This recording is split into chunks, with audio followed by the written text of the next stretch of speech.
Hello students, आज इस video में हम करेंगे क्लास 12th हिस्ट्री का चैप्टर नंबर 11 और पाठ का नाम है विद्रोही और राज।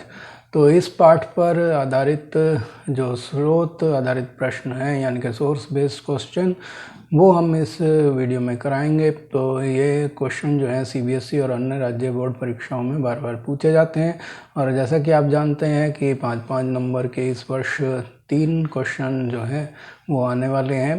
पिछले वर्ष जो है वो 6-6 नंबर के क्वेश्चन आते थे, लेकिन इस बार 5-5 नंबर के आ रहे हैं। तो 15 अंक अगर आपको पक्के करने हैं तो मेरे इस स्रोत आधारित प्रश्नों की श्रृंखला से जुड़ जाइए। अगर आपने पहले वाले 8 वीडियो नहीं देखे हैं तो वो आप डिस्क्रिप्शन में जाके लिंक से देख रख सकते हैं। तो यहाँ हम जो है इसका 9वां अंक लेके आए हैं। तो शुरू करते हैं वीडियो को। तो पहला जो अनुच्छेद है यहाँ पर वो उसमें है कि निम्नलिखित अनुच्छेद को पढ़कर नीचे दिए गए प्रश्नों के उत्तर दीजिए। यानी कि ये जो अनुच्छेद दिया गया है इसको पढ़ के इन 3 प्रश्नों के उत्तर हमारे को देने हैं। इसका शीर्षक है नवाब साहब जा चुके हैं। तो नवाब के निष्कासन से पैदा हुए दुख और अपमान के इस एहसास को बहुत सारे प्रेक्षकों ने दर्ज किया है। तो यहाँ नवाब जो हैं वो वाजिद अली शाह हैं जो कि अवध के नवाब थे, और निष्कासन का अर्थ होता है राज्य से उनको निकाल देना। तो उनके जाने से जो दुख और अपमान का एहसास हुआ, तो प्रेक्षक होते हैं दर्शक, तो जो वहाँ देख रहे थे उनको जाते हुए, तो उन्होंने जो है दुखी और अपमानित अपने आप को महसूस किया। एक ने लिखा था देह से जान जा चुकी है, देह मैंने शरीर, तो शरीर से जान जा चुकी थी, शहर की काया बेजान थी, काया मैंने शरीर, तो शहर की जो काया है वो बेजान थी। यानी कि वो कह रहे हैं कि जो वाजिद अली शाह जो नवाब हैं अवध के, जिन्हें अंग्रेज़ों ने निष्कासित करके कलकत्ता भेज दिया था, तो वो जब जा रहे थे, विदा हो रहे थे, तो ऐसा लग रहा था कि जैसे अवध की देह में से जान जा रही हो। कोई सड़क, कोई बाजार और घर ऐसा ना था जहाँ पर जाने आलम, यहाँ जाने आलम भी नवाब वाजिद अली शाह के लिए प्रयुक्त हुआ है, से बिछुड़ने का विलाप, विलाप मैंने जो रोना पीटना जो होता है वो का शोर ना गूंज रहा हो। यानी कि सभी घरों में लोग जो हैं, बाज़ारों में, घरों में लोग उनके बिछड़ने पर रो रहे थे।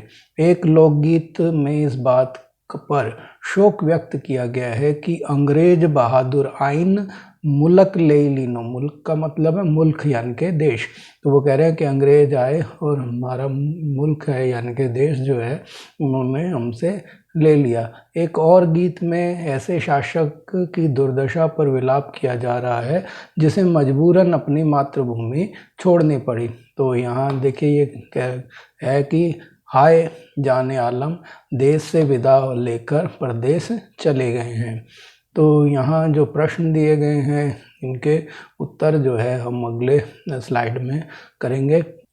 तो यहाँ पहला प्रश्न है कि देह से जान जा चुकी थी, शहर की काया बेजान थी।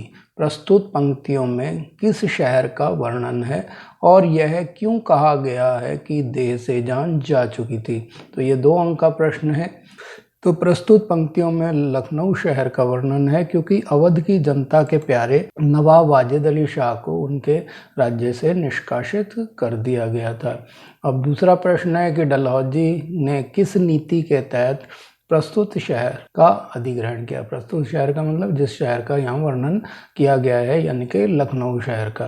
तो इसका उत्तर है कि उनकी एक नीति थी लॉर्ड डलहौजी की, डॉक्ट्रिन ऑफ लैप्स यानी कि हड़प नीति, तो उसके तहत उन्होंने अवध का अधिग्रहण किया था। तो इस डॉक्ट्रिन ऑफ लैप्स में गोद लिए गए पुत्र को जो है वो अवैध करार देते थे या किसी राजा को अयोग्य करार देकर उनको राज्य से निष्कासित कर देते थे। तो यहाँ वाजिद अली शाह के लिए भी यही प्रयुक्त हुआ था कि वो सही तरीके से शासन नहीं कर रहे हैं। तीसरा प्रश्न है कि शासक के शहर से निष्कासन के बाद शहर के लोग उसी विदाई पर इतने दुखी क्यों थे, यानी कि उनकी विदाई पर इतने दुखी क्यों थे? तो इसका उत्तर इस प्रकार है कि अवध की जनता उन्हें बहुत प्यार करती थी, इसीलिए उनके शहर से विदा होने पर जनता जो है वो रो रही थी। उसका कारण ये है वो जनता उन्हें इतना प्यार करती थी और जो है उनके पीछे जब उन्हें निष्कासित करके कोलकाता भेज दिया गया तो कोलकाता जाते टाइम जो निष्कासन में जब वो लखनऊ से विदा हो रहे थे तो उनके पीछे पीछे लोग रोते हुए कानपुर तक चले गए थे। अब अगला जो अनुच्छेद है उसका शीर्षक है असामान्य समय में सामान्य जीवन। तो यहाँ ये अनुच्छेद है कि विद्रोह के महीनों में शहरों में क्या हुआ, उथल पुथल के उन दिनों में लोग अपनी जिंदगी कैसे जी रहे थे, सामान्य जीवन किस प्रकार प्रभावित हुआ। विभिन्न शहरों की रिपोर्टों से पता चलता है कि सामान्य गतिविधियां जो थीं वो अस्त व्यस्त हो गई थी। तो यहाँ एक उर्दू अखबार का रेफरेंस आता है कि दिल्ली उर्दू अखबार 14 जून 1857 की इन रिपोर्टों को पढ़िए। तो यहाँ अखबार में 14 जून 1857 को कुछ रिपोर्टें छपी हैं। तो वो रिपोर्टें इस पर है कि यही हालात सब्जियों और साग यानी पालक के भी हैं। लोग इस बात पर शिकायत कर रहे हैं कि बाजार में कद्दू और बैंगन तक नहीं मिलते, यानी कि कद्दू और बैंगन जो सबसे सस्ती सब्जियां सुलभ सब्जियां मानी जाती हैं वो भी नहीं मिल रही थी। आलू और अरबी अगर मिलते भी हैं तो बासी सड़ी, जैसे कुजड़ों, जो कुजड़े होते हैं सब्जी बेचने वाले, उन्होंने रोक रखकर जमा कर रखा हुआ था क्योंकि आलू और अरबी जल्दी ख़राब नहीं होते तो उसको स्टोर कर लिया था। तो वो अगर मिल भी रहे थे तो बासे और सड़े हुए मिल रहे थे। तो शहर में स्थिति बाग बगीचों से कुछ सामान चंद इलाकों तक पहुंच जाता है, लेकिन गरीब और मध्यम वर्ग वाले उन्हें देखकर बस होठों पर जीभ फेर कर रह जाते हैं। यानी कि शहर में जो बाग बगीचे थे अंदर, क्योंकि बाहर से तो सामान आ नहीं रहा था, तो शहर में ही स्थित बाग बगीचों या खेत खलिहानों से जो कुछ सामान पहुंच रहा था तो वो जो है ऊंचे लोगों के पास जा रहा था। गरीब और मध्यम वर्ग वाले, क्योंकि वो चीज़ें उनके लिए सुलभ नहीं थी, तो उनको देखकर बस होठों पर जीभ ही फेर सकते थे, क्योंकि वो चीज़ें जो हैं ख़ास लोगों के लिए ही थी। तो यहाँ एक और चीज़ पर भी ध्यान दिया जाना चाहिए जिससे लोगों को बड़ा नुकसान हो रहा है। मामला यह है कि पानी भरने वालों ने पानी भरना बंद कर दिया है।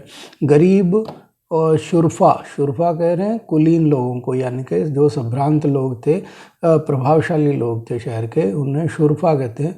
खुद घड़ों में पानी भरकर लाते हैं और तब जाकर खाना बनता है। हलाल खोर हरामखोर हो गए हैं। हलाल खोर का मतलब होता है वफादार। तो जो वफादार लोग थे उन्हें हरामखोर यानी कि बास्टर्ड, यानी कि उनके बाद जो वफादार थे उन्होंने वफादारी छोड़ दी। और यही हालात बने रहे तो गंदगी, मौत और बीमारियां शहरों की आबो हवा खराब कर देंगी। शहर महामारी की गिरफ्त में आ जाएगा, यहाँ तक कि आसपास के इलाके भी उसकी चपेट में आ जाएंगे। तो यहाँ पर इस पर आधारित जो है 3 प्रश्न यहाँ पे दिए गए हैं, तो इनके उत्तर जो है अब हम ढूंढते हैं। दैनिक उपयोग की वस्तुएं, साग सब्जियां मिलना मुश्किल हो गई थी। अगर कुछ मिलता भी था तो बासा और सड़ा गला। चारों ओर गंदगी, मौत और बीमारियों ने गरीब का जीना जो है वो मुश्किल कर दिया था। तो इस वजह से जो है ये जैसे बुरा हालत वहाँ पे हो रही थी कि चारों तरफ अराजकता फैली हुई थी, खाने पीने तक की और दैनिक उपयोग की चीज़ें तक मिलना मुश्किल हो गया था। और अगर कुछ मिल भी जाता था तो बासा और सड़ा गला होता था। और चारों तरफ गंदगी, मौत और बीमारियां जो हैं उनकी वजह से गरीबों का जीवन जो है वो बेहाल हो गया था। क्वेश्चन नंबर 2 है, अखबार किसी घटना विशेष के बारे में जन सामान्य की क्रिया प्रतिक्रिया को जानने का अच्छा साधन होते हैं, स्पष्ट कीजिए। तो इसका उत्तर है कि राजनीतिक, सामाजिक और आर्थिक गतिविधियों का सीधा असर जन सामान्य पर पड़ता है। किसी घटना विशेष की वजह से जनता को होने वाली असुविधाओं और परेशानियों को जानने का अखबार सही माध्यम है। यानी कि अखबारों में जो घटनाएं छपती हैं तो वो उनका, क्योंकि कोई भी घटना होती है, चाहे वो राजनीतिक हो, सामाजिक हो या आर्थिक हो, उनका सीधा जो असर है वो जन सामान्य पर पड़ता है। तो इसीलिए अखबारों में जो भी घटनाएं छपी होती हैं तो उनसे जो है जनता को होने वाली असुविधाओं और परेशानियों आदि को जानने को मिल जाता है। इस तरह से अखबार जो होते हैं वो किसी घटना विशेष में जन सामान्य की क्रिया प्रतिक्रिया को जानने का अच्छा साधन होते हैं। क्वेश्चन नंबर 3 है, पानी भरने वालों ने पानी भरना बंद कर दिया और हलाल खोर हराम खोर हो गए हैं। इन कथनों को स्पष्ट कीजिए और इसके कारण शहर की स्थिति किस प्रकार की हो गई थी। तो यहाँ जो वर्णन हो रहा है वो इसका उत्तर इस प्रकार होगा कि 1857 के विद्रोह में आम जनता ने भी बागी सैनिकों का साथ दिया और अंग्रेज अफसरों और अमीर लोगों की नौकरियां छोड़ दी। इसकी वजह से उन्हें अपने काम स्वयं करने पड़ रहे थे, यानी कि लोगों को, जो अमीर लोग थे और धनी लोग थे जिनके यहाँ नौकर थे, वो नौकरी उन्होंने उनकी छोड़ दी या कुछ भय की वजह से, शहर में अफरा तफरी की वजह से भी नौकरी पर नहीं आ रहे थे। तो इस वजह से जो है उनको अपने काम स्वयं करने पड़ रहे थे, यहाँ तक कि पानी तक भी उनको खुद भर के बर्तनों में लाना पड़ता था, तभी घर में खाना बन पाता था। और लोगों को, साथ ही जो सामान्य लोग थे, ये भी डर था कि चारों ओर गंदगी, मौत और महामारी के फैलने से शहर में जीना जो है वो मुश्किल हो जाएगा। तो इस तरह से चारों तरफ जो है अफरा तफरी का माहौल बना हुआ था। अब अगला अनुच्छेद है जिसका शीर्षक है ताल्लुकदारों की सोच।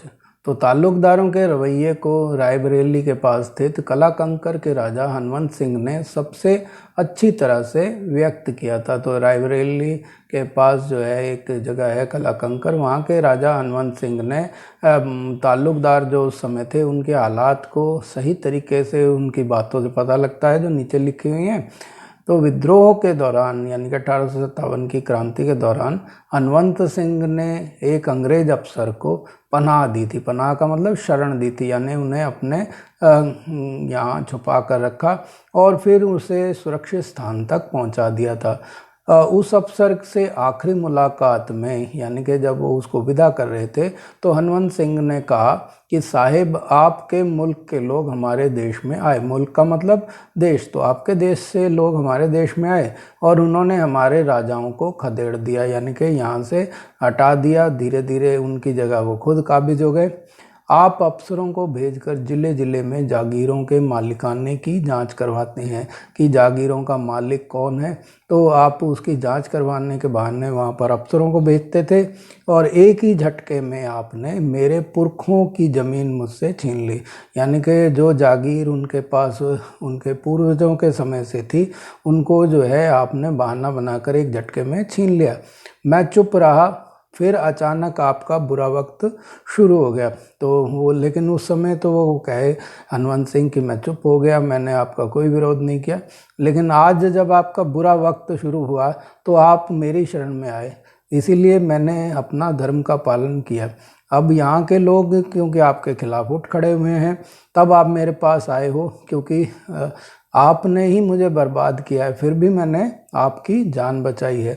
लेकिन अब मैं अपने सिपाहियों को लेके लखनऊ जा रहा हूँ, तो ताकि आपको देश से खदेड़ सकूं। तो हनवंत सिंह उस समय तो चुप रहे, उन्होंने अन्याय को सह लिया, लेकिन वो उनके मन में देशभक्ति की जो भावना थी वो इस विद्रोह की वजह से जाग गई और वो कह रहे कि मैं अपनी सैनिक टुकड़ियों को लेकर, सिपाहियों को लेकर लखनऊ जा रहा हूँ ताकि वहाँ से क्रांतिकारियों की मदद करके आपको इस देश से भगा सकूँ। तो अपना कर्तव्य भी उन्होंने उनको शरण दे के पूरा किया। अपने देश के प्रति जो कर्तव्य था उसके पालन के लिए भी वो जा रहे थे। तो यहाँ जो 3 प्रश्न हैं वो उनके उत्तर हमें देने हैं। तो पहला प्रश्न है कि राजा हनवंत सिंह ने किस प्रकार अंग्रेज अफसरों की सहायता की, और दूसरा है कि हनवंत सिंह के अनुसार लोग नाराज क्यों थे, और तीसरा है कि ताल्लुकदारों के बेदखल किए जाने का क्या परिणाम हुआ। तो आइए इन प्रश्नों के उत्तर देखते हैं। तो पहला प्रश्न है कि राजा हनवंत सिंह ने किस प्रकार अंग्रेज अफसर की सहायता की। तो इसका उत्तर होगा कि विद्रोह के दौरान हनवंत सिंह ने एक अंग्रेज अफसर को पनाह दी और उसे सुरक्षित स्थान पर पहुंचाया था। और दूसरा प्रश्न है कि हनुमंत सिंह के अनुसार लोग नाराज क्यों थे। तो उसका उत्तर इस प्रकार है कि निष्ठा और संरक्षण के जिन बंधनों से किसान ताल्लुकदारों से जुड़े थे, एकमुश्त बंदोबस्त ने उन्हें तोड़ दिया था। यानी कि किसान और ताल्लुकदारों में एक निष्ठा और संरक्षण का जो बंधन था, वो जो अंग्रेजों की नई एकमुश्त बंदोबस्त प्रणाली थी उसने उनको तोड़ दिया। तो लगान की दरें भी जो थी वो दुगनी कर दी गई थी, जिससे ताल्लुकदार और जनता उनसे बहुत नाराज थे। तो ताल्लुकदार उनसे तरह तरह के कर तो वसूलते थे, यानी कि किसानों से तरह तरह के कर तो लेते थे, परंतु पिता की तरह उनकी मदद भी करते थे। तो जनता इस वजह से उनके अधिकार छीन लेने से उनके को बहुत ठेस पहुंची और वो इन्हें अपना निजी अपमान मानते थे। तीसरा प्रश्न है कि ताल्लुकदारों के बेदखल किए जाने का क्या परिणाम हुआ। तो इसका उत्तर इस प्रकार होगा कि ताल्लुकदारों से उनकी जागीरें छीन लेने से वो अंग्रेजों के विरोधी हो गए और वो चाहते थे कि अंग्रेजों को इस देश से भगा दिया जाए। इसके साथ ही ये वीडियो समाप्त हुआ। आपको मेरा ये वीडियो कैसा लगा? अगर आप इसी तरह के और वीडियो देखना चाहते हैं तो मेरे चैनल गुरुदेव क्लासेस को सब्सक्राइब कर लें और बेल आइकन जरूर दबा दें ताकि आने वाले वीडियोस के नोटिफिकेशन आपको मिलते रहें। धन्यवाद।